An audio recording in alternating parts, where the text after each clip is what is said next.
Davlat universitetlarida qanaqa qilib grant yutsa bo'ladi? Ikkinchi qism.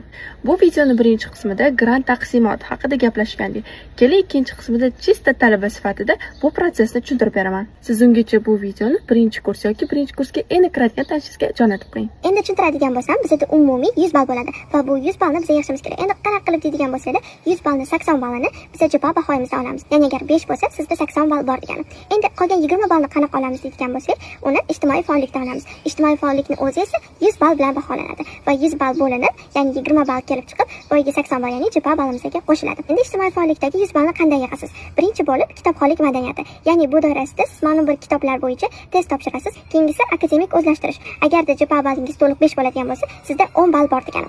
Keyingisi xulqi va odob axloqi. Bu tutoringiz tomonidan baholanadi. Keyingisi tanlov va musobaqalar. Qandaydir xalqaro yoki mahalliy bo'lgan tanlovlarda ishtirok etib, ularda o'rin oladigan bo'lsangiz, ushbu ma'lumotlarga ko'ra sizga maksimal 10 ball beriladi.